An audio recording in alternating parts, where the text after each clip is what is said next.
Hola, soy Sofía, y mi propia madre exigió que le entregara las llaves de la casa que diseñé y pagué con mi sudor, para regalársela a mi hermano como obsequio de bodas. Ese día entendí que para ella, yo no era una hija, sino una simple inversión. ¿Alguna vez te has sentido invisible en tu propia familia, como si tus logros solo sirvieran para beneficiar a otros?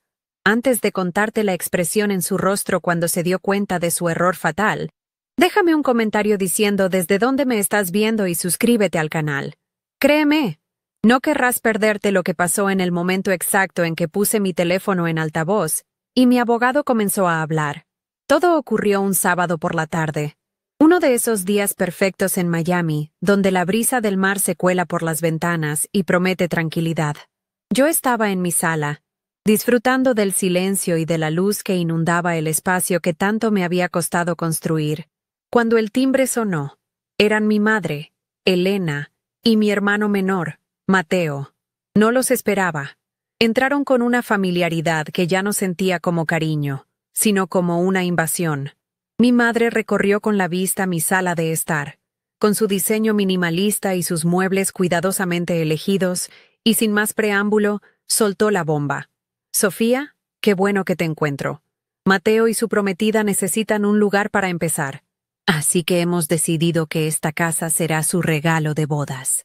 Él la necesita más que tú, y a ti sola no te hace falta tanto espacio. Sentí como el aire se escapaba de mis pulmones. No fue un grito, ni lágrimas, sino un frío helado que me recorrió desde la nuca hasta los pies. Era la audacia, el descaro absoluto de pararse en el centro de mi universo, el lugar que representaba cada noche sin dormir, cada proyecto entregado, cada sacrificio personal, y reclamarlo como si fuera un objeto sin dueño, listo para ser transferido. Durante años, había vivido a la sombra del favoritismo de mi madre, siempre tratando de ganar un afecto que para mi hermano era gratuito e incondicional. Pero esto era diferente. Esto no era pedirme dinero o favores. Esto era intentar borrar mi existencia, mi esfuerzo, y mi identidad con una simple frase. En ese instante, el último hilo de esperanza que albergaba de ser vista y valorada por ella se rompió para siempre. La dinámica siempre había sido la misma. Mateo, el eterno niño de oro de 23 años, flotaba por la vida sin un trabajo estable, sostenido por la infinita generosidad de mi madre. Sus deudas eran malas rachas, sus caprichos necesidades. Y su inminente boda con una chica de familia adinerada era el evento social del año, uno que requería, al parecer, una propiedad de lujo como la mía para estar a la altura. Yo, en cambio, la arquitecta de 26 años, la hija responsable, era tratada como un recurso inagotable. Mis éxitos no se celebraban, se daban por sentados, como si fuera mi obligación natural proveer y solucionar. Un pilar sobre el cual mi hermano podía construir su cómoda vida, sin tener que poner un solo ladrillo. Mi madre continuó hablando, con esa sonrisa condescendiente que usaba cuando creía tener todo el poder. Además, no olvides que yo te ayudé con una pequeña parte del pago inicial. Fueron $25,000, ¿recuerdas? Considera esto una forma de devolver el favor a la familia. Es lo justo.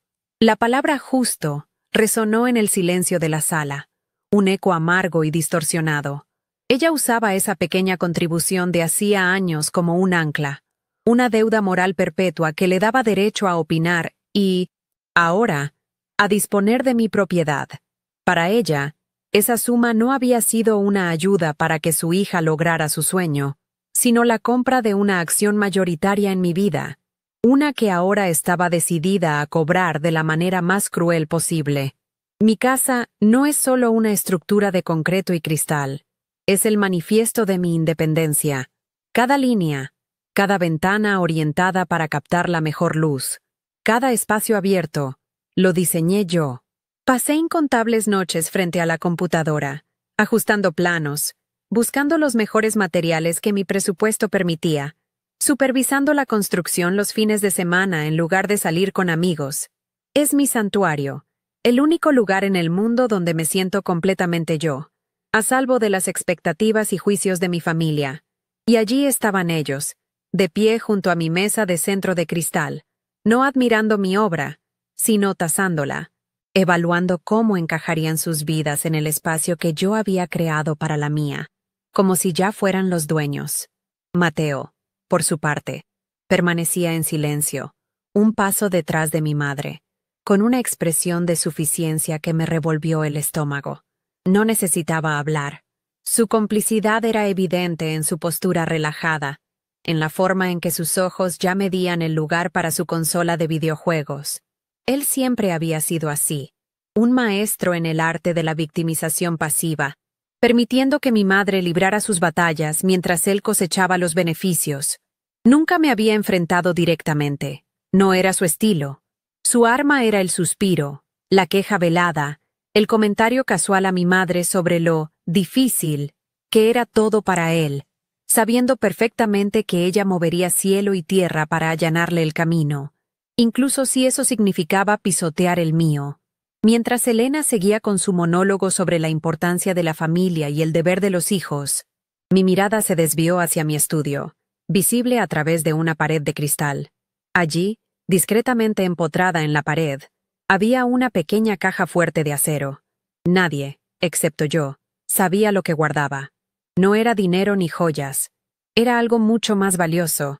Mi armadura, mi prueba irrefutable de independencia. Durante años, había anticipado que llegaría un día en que la manipulación emocional de mi madre escalaría a un punto de no retorno. En silencio. Me había preparado para ello. No con resentimiento, sino con una estrategia clara y metódica, la misma que aplicaba en mi trabajo como arquitecta. Cada documento, cada recibo, cada prueba, estaba cuidadosamente archivado allí dentro. Y entonces, algo dentro de mí hizo clic. El shock inicial se disolvió, reemplazado por una calma glacial, una claridad tan afilada como un bisturí. Comprendí que gritar, llorar o suplicar sería inútil. Esos eran los campos de batalla emocionales en los que mi madre era experta, donde mis sentimientos serían desestimados y mi dolor utilizado en mi contra. No, yo no iba a jugar su juego. Iba a llevar la contienda a mi terreno, el de los hechos, la lógica y la ley. Un lenguaje que ella no entendía, y por lo tanto, no podía manipular. La niña que buscaba desesperadamente su aprobación murió en ese instante. En su lugar, nació la mujer que iba a defender su vida, su hogar y su paz, sin importar el costo.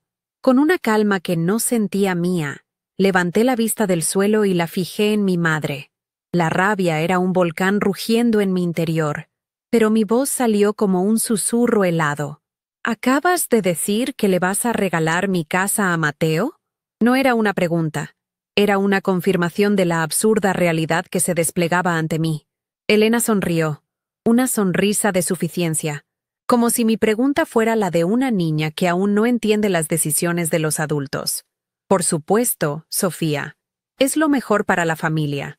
Mateo está formando un hogar, y tú, bueno, tú te tienes a ti misma. Eres fuerte, siempre lo has sido. Usó mi fortaleza, la misma que ella nunca fomentó, pero de la que siempre se benefició, como la justificación final para despojarme. En sus ojos no había malicia, sino algo peor, una convicción absoluta de que su lógica era impecable y justa. Sin esperar mi respuesta, comenzó a caminar por la sala, ya no como una invitada, sino como la dueña que planea una remodelación. Sus manos se deslizaban sobre mis muebles. Su mirada crítica evaluaba cada detalle. Este sofá gris es muy deprimente para unos recién casados. Y la pared de cristal de tu estudio, podríamos tirarla para hacer un cuarto para el bebé cuando llegue. Necesitarán espacio. Cada palabra era un martillazo a mi identidad. No solo quería mi casa, quería borrar mi huella de ella, aniquilar el espacio que yo había concebido como un reflejo de mi alma y transformarlo en un santuario para su hijo predilecto. Escucharla planear la destrucción de mi estudio, el corazón de mi creatividad, fue como si me anunciara una amputación sin anestesia. Permanecí inmóvil, dejando que su crueldad involuntaria me llenara de una resolución de acero. Mateo, que hasta entonces había sido un mero espectador, decidió intervenir, sellando su complicidad. Se acercó a la gran ventana que daba al jardín y dijo, con un tono de falsa preocupación, «Y el garaje solo tiene espacio para un auto. Mi prometida y yo tenemos dos. ¿Dónde se supone que aparquemos el otro?» La banalidad de su comentario, en medio de aquel terremoto emocional, me revolvió el estómago. No le importaba el sacrificio, el trabajo, ni el dolor que me estaban causando. Su única preocupación era una nimiedad logística en la fantasía que mi madre estaba construyendo para él a costa de mi vida. Su pregunta no era inocente. Era una afirmación de su derecho adquirido, la cereza sobre el pastel de la injusticia, demostrando que ambos compartían la misma y monstruosa certeza de que mis logros les pertenecían. Finalmente, encontré mi voz de nuevo, esta vez más firme. «Esta casa está a mi nombre, mamá, completamente. Legalmente, es mía». La risa de Elena fue corta y despectiva, como si le hubiera contado un chiste infantil. «Ay, Sofía, siempre tan técnica. La familia no se trata de papeles ni de legalidades. Se trata de apoyarnos los unos a los otros. No olvides que yo te di $25,000 para empezar. Sin ese dinero, este lugar no existiría. Considera esto una retribución, un acto de gratitud». Volvía a usar esa vieja deuda como un arma, una herramienta para invalidar años de mi esfuerzo, pagos de hipoteca y noches en vela. Para ella, su pequeña contribución inicial no era una semilla que me ayudó a crecer, sino una cadena perpetua que le daba el derecho de cosechar todo el árbol. Mi mirada se desvió hacia el teléfono que descansaba sobre la mesa de centro de cristal, el mismo lugar donde ella ahora apoyaba su costoso bolso de diseñador como si ya fuera suyo. Lentamente, sin apartar los ojos de ella, comencé a caminar hacia él. Cada paso se sentía pesado, deliberado. El silencio en la habitación se hizo denso, cargado de anticipación. Mi madre me observaba con una mezcla de irritación y curiosidad, probablemente esperando una llamada melodramática a alguna amiga para quejarme. «No vayas a hacer una escena, Sofía. Esto ya está decidido. Es por el bien de tu hermano», dijo, con un tono condescendiente que buscaba ponerme de nuevo en mi lugar de niña obediente. Pero la niña obediente ya no vivía allí. En su lugar, estaba una mujer a punto de trazar una frontera inquebrantable. Mientras mis dedos se acercaban al frío metal del teléfono, un recuerdo fugaz de mi padre inundó mi mente. Estábamos en su pequeño taller, años atrás, y él me enseñaba a leer los planos de una casa. «Hija», me dijo, limpiándose las manos en un trapo, «cuando construyas algo, ya sea un edificio o tu propia vida, asegúrate de que los cimientos sean sólidos y que cada papel esté a tu nombre. La gente buena puede tomar malas decisiones. Protégete siempre». Su voz, llena de una sabiduría tranquila, resonó en mi cabeza como un mantra. Él había creído en mi independencia desde el principio. Él habría entendido perfectamente lo que estaba a punto de hacer. Ese recuerdo no me dio tristeza, sino fuerza. Era el permiso que necesitaba para defender sus enseñanzas. Tomé el teléfono. Mis manos no temblaban. Sostuve la mirada de mi madre. Una mirada que ahora contenía un atisbo de confusión. Su arrogancia empezaba a flaquear ante mi extraña serenidad. «Voy a hacer una llamada», anuncié con una voz plana, desprovista de cualquier emoción. «Y creo que es importante que ambos escuchen con atención». Mateo dio un paso atrás, visiblemente incómodo por primera vez. La atmósfera había cambiado irrevocablemente. Ya no era una discusión familiar. Se sentía como el preludio de algo oficial, definitivo. La sonrisa de Elena se desvaneció por completo, reemplazada por un ceño fruncido. El poder en la habitación, que hasta ahora había sido completamente suyo, comenzaba a deslizarse, y ella lo sentía. Marqué el número de memoria. Al primer tono, respondieron. «Hola, David, soy Sofía», dije, manteniendo mi voz estable. «Disculpa que te llame en fin de semana, pero necesito tu asesoramiento sobre un asunto legal urgente». Hice una pausa. sintiendo los ojos de mi madre y mi hermano clavados en mí. Estoy en mi casa, en mi propiedad, y tengo a 2 personas que se niegan a irse. Están reclamando que la casa les pertenece y exigen que les entregue las llaves. La cara de mi madre pasó del desconcierto a una máscara de furia pura. Sofía, ¿cómo te atreves? ¡Cuelga ese teléfono inmediatamente!, siseó, dando un paso amenazante hacia mí. Pero yo no me moví. El primer ladrillo de mi muro de contención acababa de ser colocado.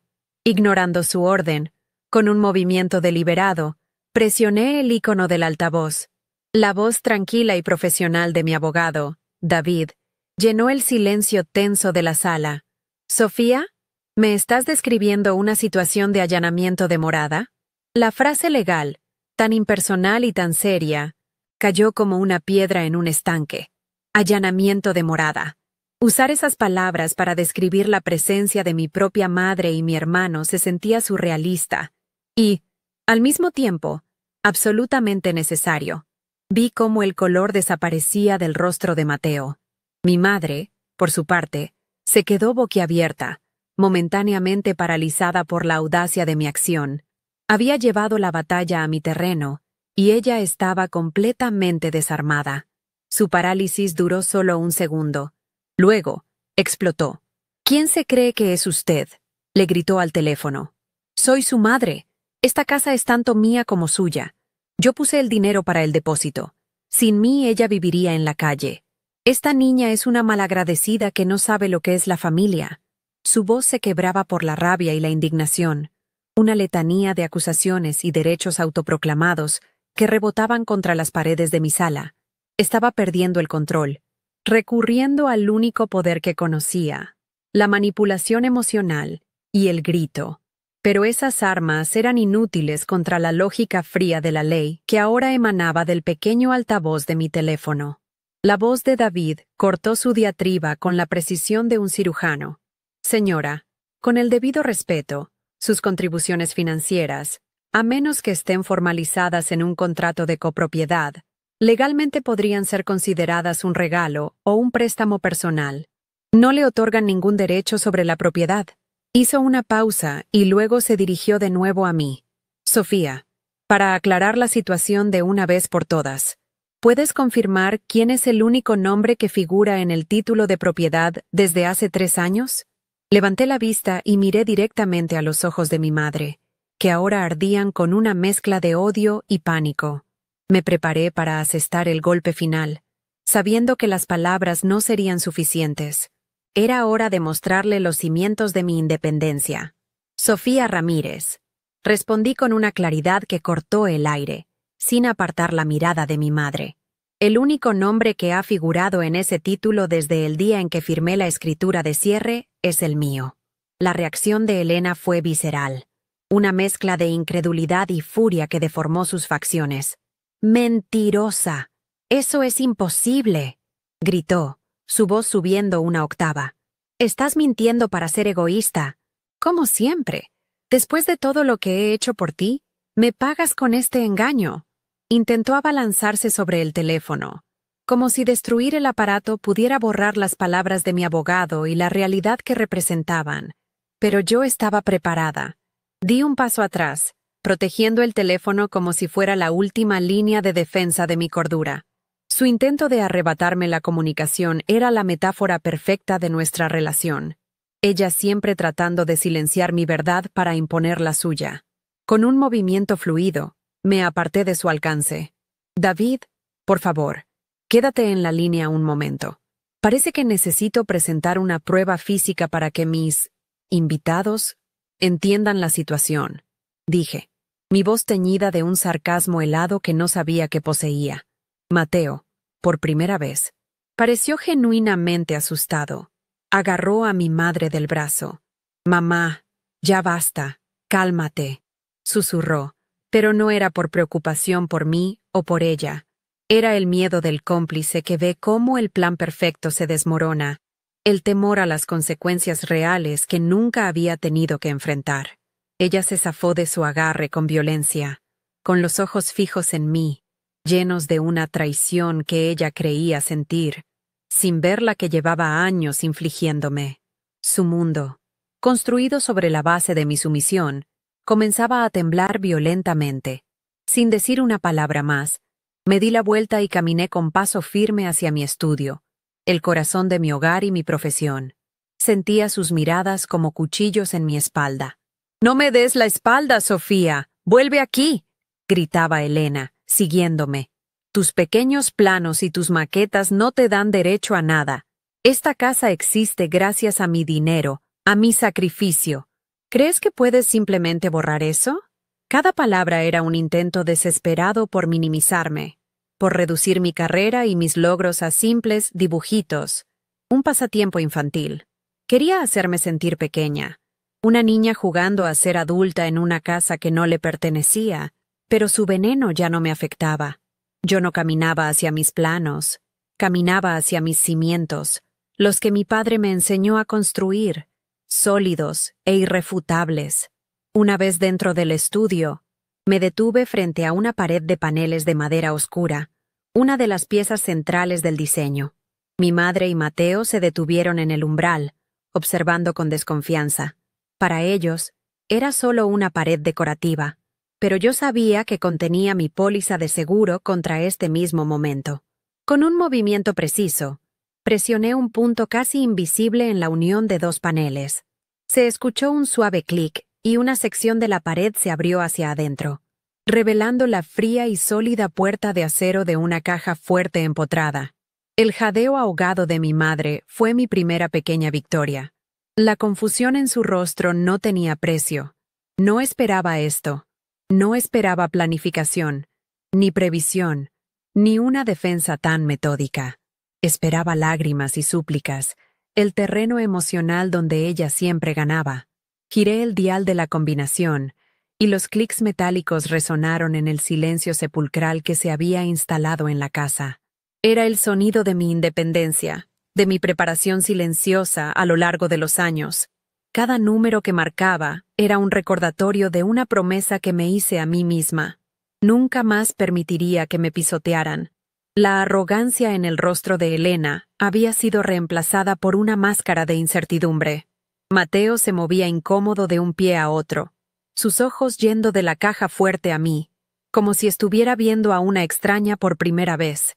La dinámica de poder se había invertido por completo. Ya no era la hija suplicante. Era la dueña de la casa, la guardiana de la verdad, y estaba a punto de abrir la bóveda que la contenía. Con un último giro, la pesada puerta de acero se abrió. Dentro no había fajos de billetes ni joyas deslumbrantes, como quizás su mente materialista imaginaba. Solo había unos cuantos sobres y una pulcra carpeta de documentos de cuero negro. La saqué con cuidado. Su simplicidad parecía decepcionarla, pero yo sabía que su contenido era más poderoso que cualquier tesoro. Cerré la caja fuerte, y el sonido metálico de la puerta al cerrarse pareció sellar un capítulo de mi vida para siempre. Me di la vuelta y caminé de regreso a la sala, pasando junto a ellos sin mirarlos, con la carpeta en mis manos. La voz de David seguía en el altavoz del teléfono, un testigo silencioso y legal de este tribunal familiar que yo misma había convocado. Coloqué la carpeta sobre la mesa de centro de cristal, el mismo mueble que ella había criticado hacía apenas unos minutos. El sonido sordo del cuero contra el cristal fue el único ruido en la habitación. Levanté la vista y la miré directamente. «Decías que la familia no se trata de papeles, mamá, y tienes razón, no debería. Pero cuando la confianza se rompe, cuando el amor se usa como una herramienta de extorsión, los papeles se convierten en lo único que queda. Son la única voz que no se puede manipular». Mi voz era baja, pero resonaba con una autoridad que nunca antes había usado con ella. Vi un destello de miedo en sus ojos, el miedo de quien está a punto de enfrentarse a una verdad que ha ignorado durante demasiado tiempo. Abrí la carpeta con una lentitud deliberada. El primer documento que saqué fue una copia certificada del título de propiedad. Lo deslicé sobre la superficie lisa del cristal hasta que quedó justo frente a ella. Con mi dedo índice, señalé la línea donde mi nombre, y solo mi nombre, estaba impreso en una tipografía oficial e inconfundible. Título de propiedad del condado de Miami-Dade. Leí en voz alta. Propietaria: Sofía Ramírez. Fecha de emisión: hace 3 años y 4 meses. No hay fideicomisos. No hay copropietarios. No hay cláusulas que te mencionen a ti ni a nadie más. Mateo se inclinó, sus ojos escaneando el documento, su rostro palideciendo a medida que la realidad legal lo golpeaba con la fuerza de un muro de concreto. Elena lo apartó de un manotazo, incapaz de aceptar la derrota. Su rostro enrojeció de nuevo. «Eso no significa nada», escupió, aunque su voz carecía de la convicción de antes. «Pudiste haber hecho cualquier truco con tus abogados. Pero yo sé la verdad. Yo te di el dinero para el pago inicial. $25,000. Eso me da derecho. Moralmente, esta casa es tan mía como tuya». Se aferraba a esa única pieza de artillería que le quedaba, su última defensa en una batalla que ya había perdido. Era el argumento que había usado durante años para mantenerme bajo su control, la supuesta deuda impagable que me ataba a su voluntad. Pero estaba a punto de descubrir que esa deuda ya no existía. La miré, y por primera vez en mucho tiempo, no sentí rabia, sino una profunda lástima. Lástima por su ceguera, por su incapacidad de ver más allá de su favoritismo. «Hablemos de ese dinero, mamá», dije suavemente, mi voz desprovista de toda agresión. «Hablemos de esos $25,000 que con tanta frecuencia me recuerdas». Mis dedos se deslizaron de nuevo en la carpeta, buscando el último papel, la pieza final que haría que todo su castillo de naipes se derrumbara. Volví a hablarle al teléfono, asegurándome de que cada palabra fuera clara y audible. «David, creo que este último documento va a resolver cualquier duda que quede sobre la supuesta inversión de mi madre en esta propiedad. Por favor, escucha atentamente». La anticipación en la sala era tan densa que se podía cortar con un cuchillo, con una lentitud que contrastaba con la tormenta que se desataba en la sala. Saqué el siguiente documento de la carpeta. No era aún el golpe de gracia, sino el primer paso para desmantelar su narrativa de sacrificio. Era el certificado de liquidación de la hipoteca. Lo coloqué junto al título de propiedad. «Este documento, mamá, confirma que la hipoteca de esta casa fue pagada en su totalidad hace 6 meses. La pagué yo, sola, con el dinero de mi trabajo, de mis proyectos, de las horas extra que pasé en la oficina mientras Mateo salía de fiesta. No hubo ayuda familiar, no hubo un marido adinerado, no hubo atajos, solo mi esfuerzo». La voz de David, mi abogado, seguía saliendo del altavoz. Un testigo imparcial que convertía mi declaración en un testimonio casi legal. Elena miró el papel sin entender, como si el concepto de que yo pudiera lograr algo de esa magnitud sin su ayuda fundamental fuera un idioma extranjero. Su confusión se transformó rápidamente en su táctica de defensa más antigua, el ataque personal y la culpa. «¿Y nunca se te ocurrió ayudar a tu hermano? ¿Tenías tanto dinero extra como para pagar una casa antes de tiempo y dejaste que Mateo luchara con sus deudas?», espetó, intentando desviar la atención de su mentira hacia mi supuesta falta de generosidad. «¿Qué clase de hermana eres? Siempre pensando solo en ti, en tus paredes de cristal y tus muebles de diseñador. La familia se apoya, Sofía, pero tú nunca has entendido eso. Solo te importas tú». Era una maestra en retorcer la realidad, en pintar mi independencia como egoísmo y el parasitismo de mi hermano como una necesidad legítima. Por un instante, sentí la punzada familiar de la culpa, la herida que ella sabía presionar desde que era niña. Pero esa punzada duró apenas un segundo. Se disolvió en la fría certeza de la verdad. Levanté la vista del papel y, por primera vez en toda la conversación, la fijé directamente en Mateo. Ignoré a mi madre por completo, como si no estuviera en la habitación. «¿Luchando con sus deudas, Mateo? ¿De verdad?» Mi voz era tranquila, pero cortante. «¿Recuerdas los $5,000 que te transferí el año pasado para esa inversión en criptomonedas que se esfumó?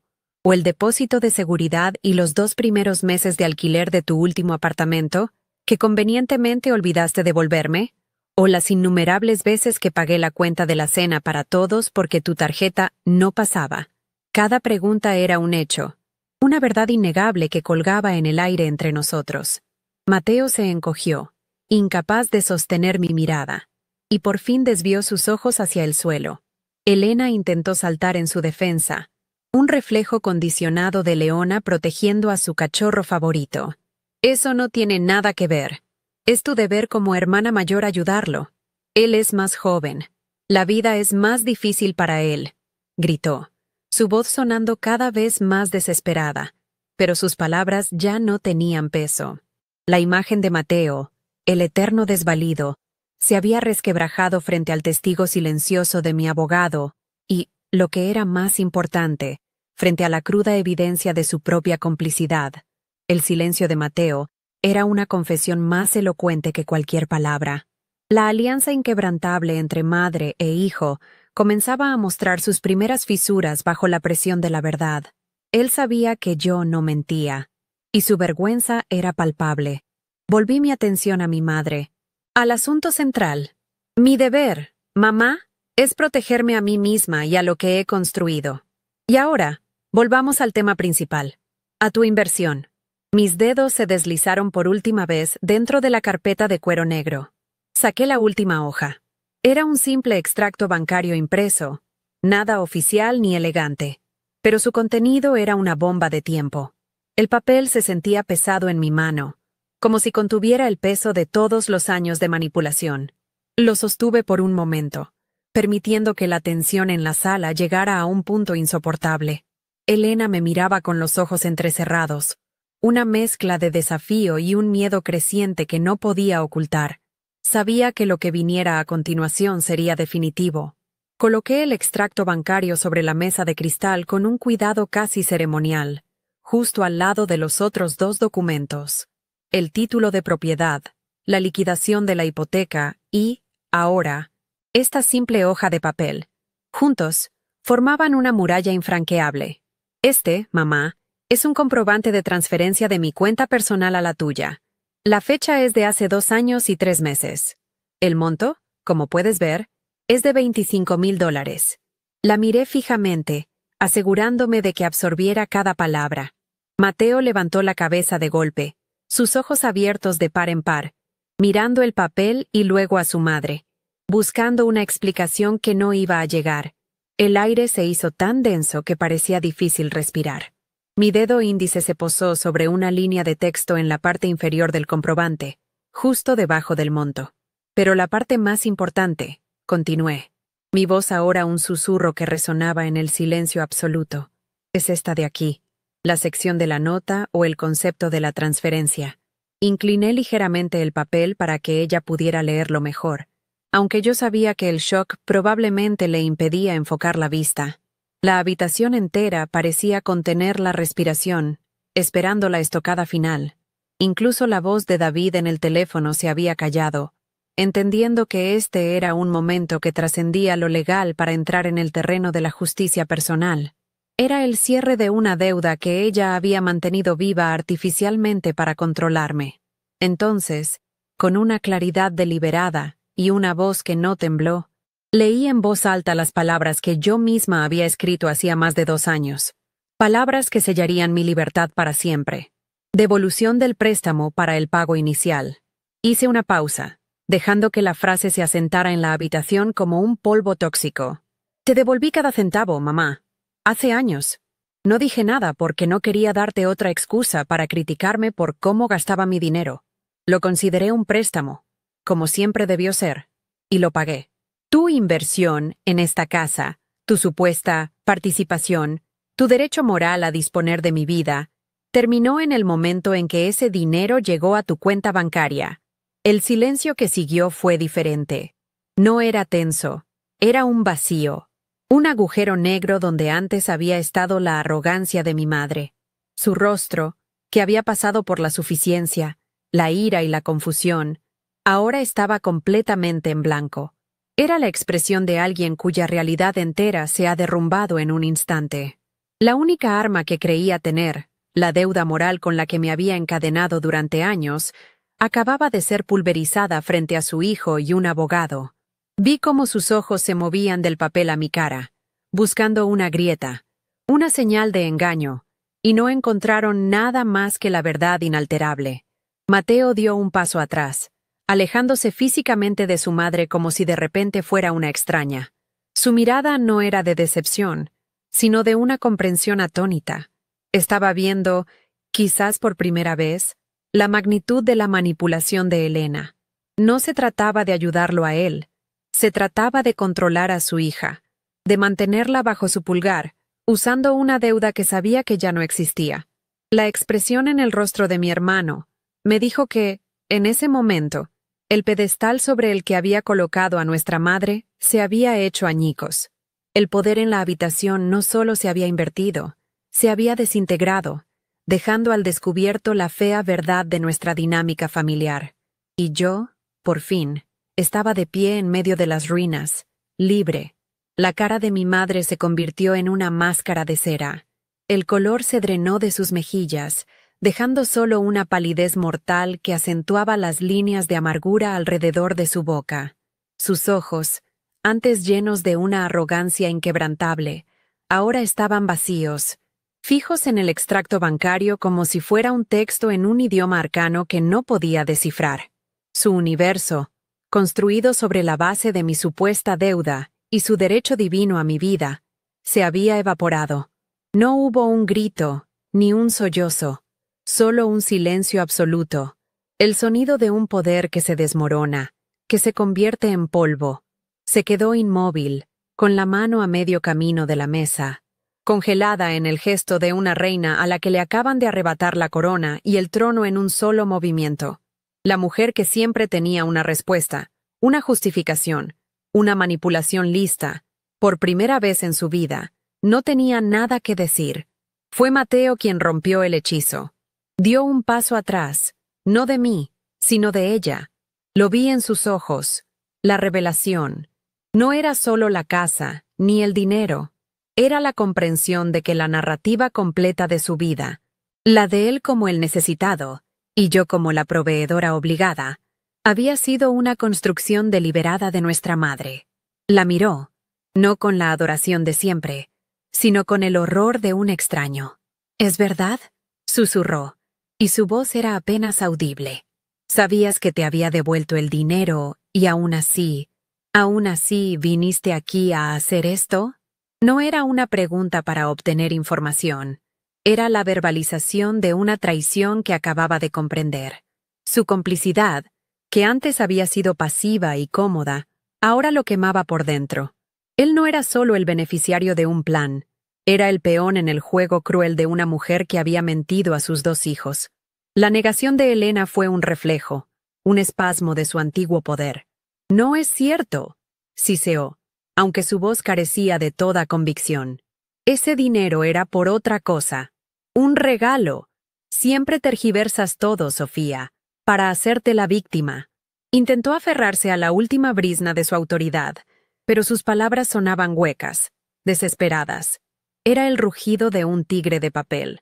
La evidencia estaba allí, sobre la mesa de cristal, fría e inmutable. Su intento de reescribir la historia en tiempo real era tan patético que casi me dio lástima. Casi.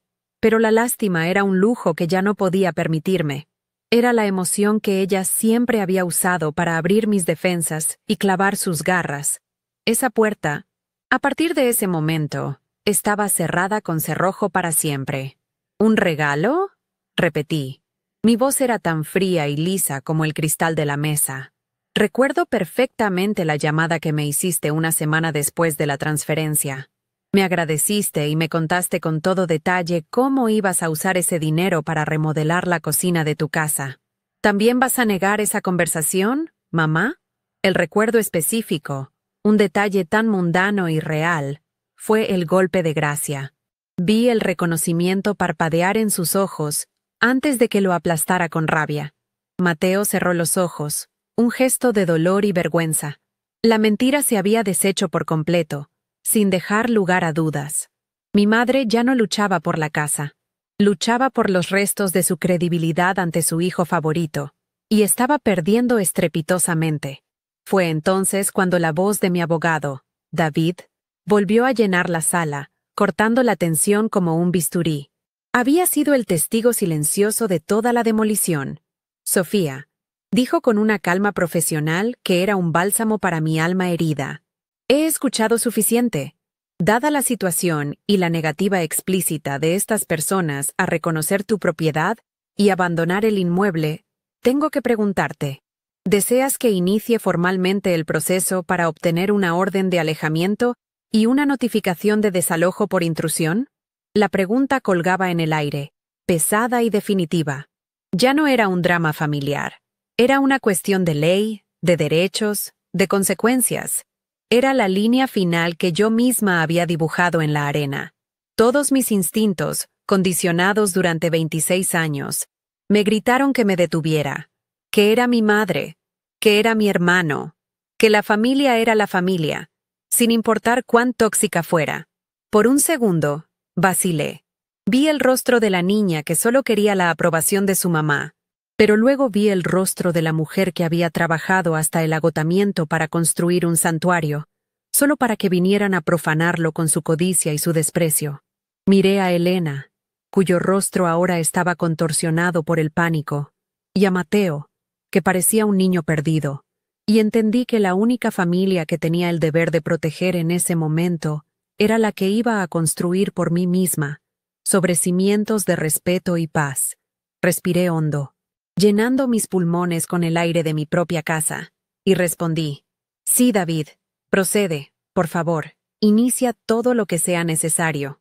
La reacción fue inmediata y violenta. Elena soltó un grito ahogado, una mezcla de incredulidad y furia. ¡No puedes! ¡No te atreves a hacerme esto! ¡Soy tu madre! Se abalanzó hacia mí, no para atacarme, sino para suplicar, para agarrarme, para intentar restablecer esa conexión física que siempre le había dado poder sobre mí. Pero yo di un paso atrás, rompiendo el contacto antes de que pudiera establecerlo.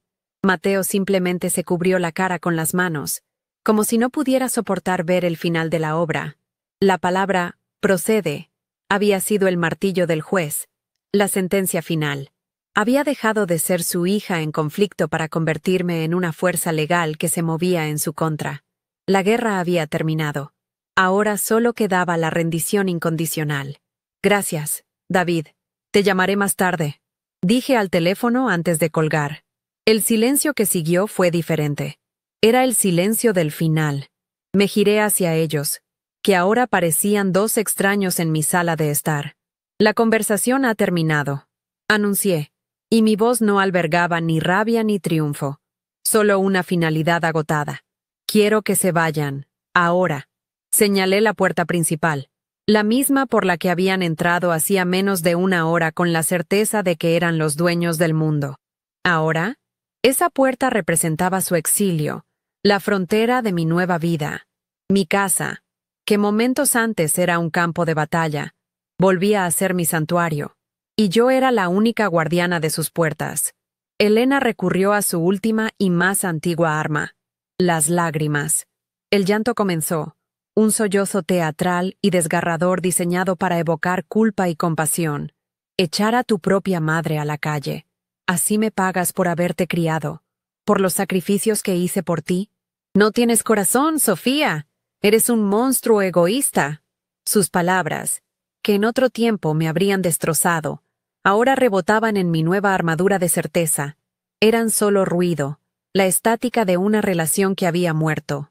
Mateo, con la cara todavía pálida, agarró a mi madre del brazo. Mamá, vámonos, por favor. Ya es suficiente. Por primera vez, él no era su cómplice. Era el avergonzado cuidador de una mujer que había perdido el control y la razón. Me acerqué a ellos, no con agresión, sino con la calma de quien ha tomado una decisión irrevocable. Me detuve a unos metros y miré a mi madre directamente a los ojos, asegurándome de que escuchara y entendiera cada una de mis últimas palabras hacia ella. Me diste la vida, es cierto, pero nunca me enseñaste a vivirla.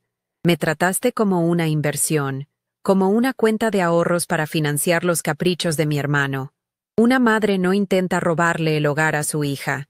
Una madre no miente sobre una deuda para mantener a su hija encadenada. Así que no estoy echando a mi madre. Estoy echando a una intrusa que intentó quitarme todo lo que he construido. Tú dejaste de ser mi madre en el momento en que exigiste mis llaves. Sin esperar respuesta, caminé hacia la puerta principal y la abrí de par en par.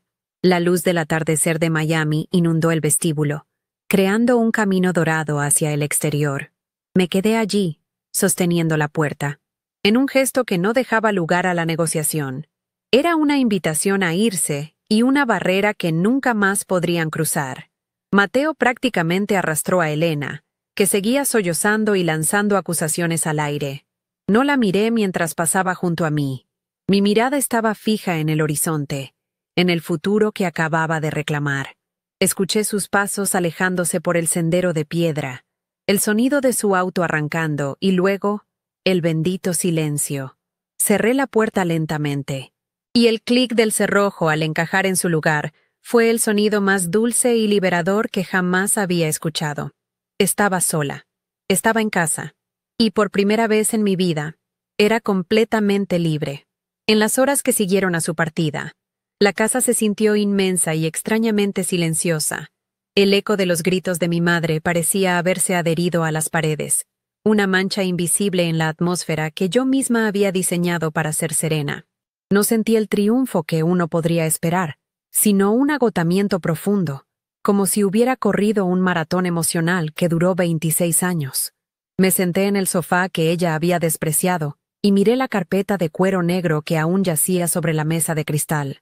Esos papeles no eran solo documentos, eran mi declaración de independencia, el acta de nacimiento de la mujer en la que me acababa de convertir.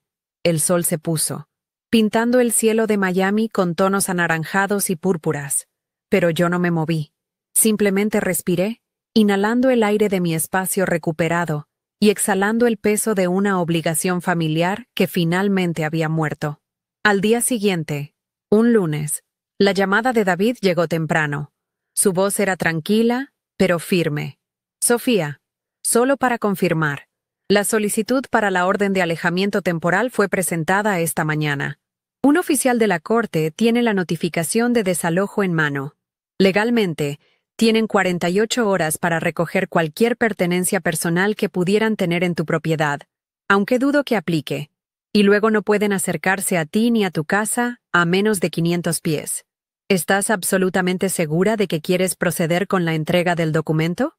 No hubo vacilación en mi respuesta. Sí, David. Completamente. Colgué y sentí cómo se solidificaba la última pieza de mi resolución. No era un acto de venganza, sino de autopreservación. Estaba construyendo un muro, no para mantenerlos fuera, sino para mantenerme a mí misma a salvo dentro. 24 horas después, tal como David había dicho, un coche oficial, discreto y sin marcas, se detuvo frente a mi casa. Un hombre de mediana edad con un uniforme de oficial de la corte y un portapapeles en la mano tocó a mi puerta. Su expresión era neutral, la de alguien que ha visto innumerables dramas familiares y ha aprendido a mantenerse al margen. Señorita Ramírez, dijo con voz monótona, ¿me podría indicar la dirección de la señora Elena y el señor Mateo Ramírez para entregar esta notificación?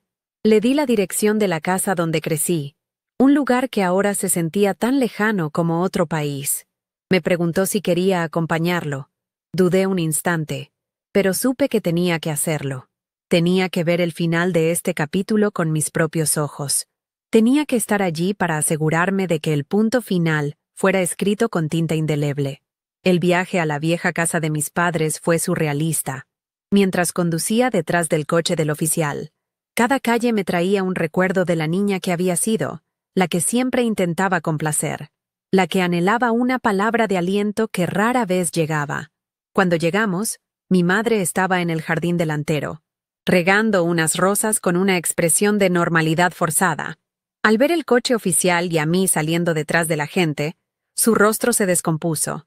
El oficial se acercó con paso profesional. Señora Elena Ramírez, le entrego esta orden judicial y notificación de desalojo. Por favor, Lea los términos cuidadosamente. Le tendió los papeles. Ella los miró como si fueran una serpiente venenosa, negándose a tocarlos. El oficial, con una paciencia practicada, simplemente los dejó a sus pies, en el césped perfectamente cuidado.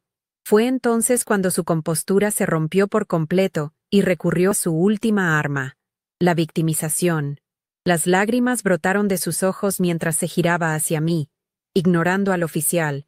«Sofía, no puedes hacerme esto. Echar a tu propia familia con la policía. ¿Qué dirá la gente? Después de todo lo que he hecho por ti, me tratas como a una criminal». Su voz era un lamento calculado, diseñado para la máxima audiencia, aunque solo estuviéramos nosotros tres. Se arrodilló, el drama en su máxima expresión, agarrando los papeles del suelo. «Por favor, hija, no lo hagas. Retira esto. Hablaremos, lo arreglaremos. Somos familia». Pero su actuación ya no tenía poder sobre mí. Las cuerdas que una vez movieron mi corazón habían sido cortadas. Me acerqué a ella, deteniéndome a una distancia segura, fuera del alcance de sus manos suplicantes. La miré, no a la actriz en el césped, sino a la mujer que había intentado despojarme de mi seguridad y mi paz. Mi voz salió sin temblar, fría y clara como el cristal. Una madre que intenta robarle a su propia hija para dárselo a su hijo consentido, no merece ser tratada como una madre. Le dije, repitiendo las palabras que había ensayado en mi mente. No hay nada que hablar, no hay nada que arreglar. Tienes 48 horas para asegurarte de que ni tú ni Mateo vuelvan a poner un pie en mi propiedad. Es la última vez que te lo digo. Me di la vuelta sin esperar una respuesta y caminé de regreso a mi coche, dejando atrás sus sollozos y al impasible oficial de la corte. Una semana después, recibí un mensaje de texto de Mateo. No era una disculpa, ni siquiera una pregunta. Era una larga parrafada llena de autocompasión y acusaciones veladas. «Espero que estés feliz, Sofía. Has destrozado a esta familia. Mamá no deja de llorar. Mi boda probablemente se cancele porque mi prometida piensa que nuestra familia es un desastre. Todo por una estúpida casa». Leí el mensaje 2 veces, sintiendo una última y débil punzada del viejo resentimiento. Luego, sin responder, abrí sus datos de contacto y presioné el botón de bloquear. Hice lo mismo con el número de mi madre. Fue un acto simple, digital, casi anticlimático, pero se sintió como cerrar con llave la última puerta de una prisión. Su destino, su boda, sus problemas, ya no eran asunto mío. Los meses que siguieron fueron de una calma casi desconocida. Mi casa se transformó. Dejó de ser una fortaleza que debía defender y se convirtió de nuevo en mi santuario. Pasaba las tardes en mi estudio, con la pared de cristal abierta al jardín, dejando que la brisa entrara mientras trabajaba en nuevos proyectos. La luz del sol que se filtraba a través de las ventanas ya no me recordaba la batalla que había librado, sino la paz que había ganado. A veces, mientras dibujaba los planos de la casa de otra persona, sonreía. Había aprendido de la manera más dura la lección que mi padre intentó enseñarme. Los cimientos más importantes no son los de concreto, sino los de respeto propio. Hoy, un año después de aquel sábado, la vida es diferente, tranquila. No he vuelto a hablar con mi madre ni con mi hermano. Escuché a través de una tía lejana que Mateo finalmente se casó, en una ceremonia mucho más modesta de lo que planeaban, y que viven en un apartamento alquilado. Elena, me dijeron, habla de mí como si hubiera muerto, la hija ingrata que le dio la espalda a su familia. A veces, por la noche, me siento en mi sala, miro a mi alrededor y siento una gratitud abrumadora, no por los muebles caros o la arquitectura moderna, sino por el silencio, un silencio que no es vacío, sino lleno de paz, un silencio que yo misma construí, ladrillo a ladrillo, documento a documento. Mis llaves descansan en un cuenco junto a la puerta, no como un símbolo de propiedad, sino como un recordatorio diario de que mi hogar, mi vida y mi paz, finalmente, ya no son negociables. Lo que viví me enseñó la lección más dura y, a la vez, más liberadora de todas. Tu valor no lo define la sangre que compartes con otros, sino el respeto que te das a ti misma. Durante años, creí que mi trabajo era construir puentes hacia mi madre y mi hermano, sin darme cuenta de que ellos solo los usaban para llegar a mis recursos. La casa era solo el símbolo. Lo que realmente querían tomar era mi independencia, mi esfuerzo, mi identidad. Aprendí que cuando alguien te exige las llaves de tu hogar, no solo quiere la estructura física, quiere el control sobre tu vida. Y a veces, la única forma de proteger tu santuario es cerrando la puerta para siempre, sin importar quién se quede afuera. No es un acto de crueldad, es el acto de supervivencia más fundamental. Entendí que el amor familiar no puede ser una deuda perpetua. No es una cuenta bancaria de la que unos pueden retirar sin límite mientras otros solo están obligados a depositar. El verdadero afecto se basa en el reconocimiento mutuo, en celebrar los logros del otro, no en verlos como una oportunidad para el propio beneficio. Mi madre usó su pequeña ayuda inicial como una cadena, y yo pasé años cargándola, creyendo que era el precio de su amor. Pero el amor que tienes que comprar no es amor. Es una transacción. Y la lección más importante es que tienes todo el derecho del mundo a declararte en bancarrota y abandonar esa mesa de negociación. Tu paz no tiene precio y no debe estar a la venta para nadie, ni siquiera para tu propia madre. Mucha gente podría pensar que tener esa caja fuerte, esos documentos listos, fue un acto frío y calculador, pero la verdad es que fue un acto de profundo amor propio. Fue la Sofía del pasado protegiendo a la Sofía del futuro. Prepararse para lo peor no te convierte en una persona cínica, te convierte en una persona sabia que entiende la realidad de su situación. A veces, la única persona que va a construir una fortaleza para protegerte eres tú misma. Así que construye tus muros, guarda tus pruebas, ten tus papeles en orden, no porque esperes la guerra, sino para que, si alguna vez llega, tengas el poder de defender tu paz sin tener que disparar una sola bala emocional.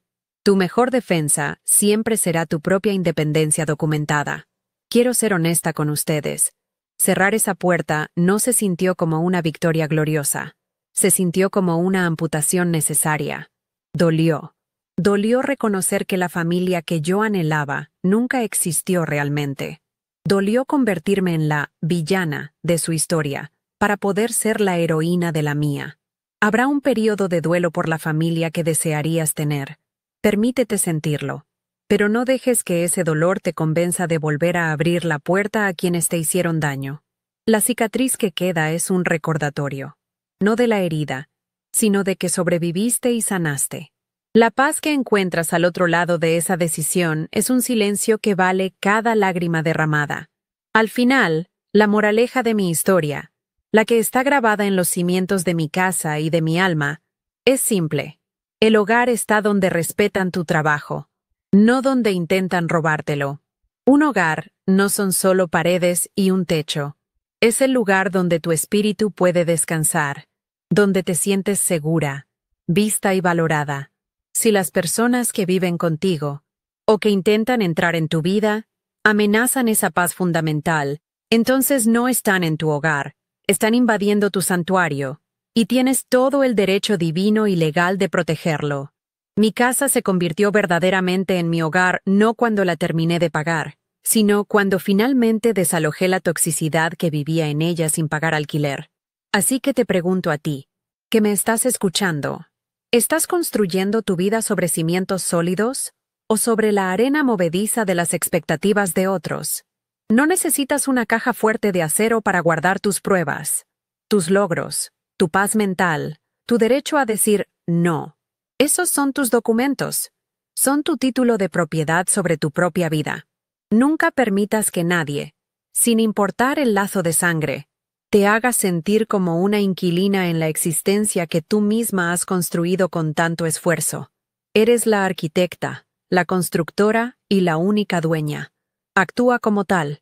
Si mi historia te ha tocado de alguna manera, si alguna vez has tenido que poner un límite para proteger tu paz, quiero que sepas que no estás sola. Déjame un comentario contándome tu experiencia y suscríbete al canal.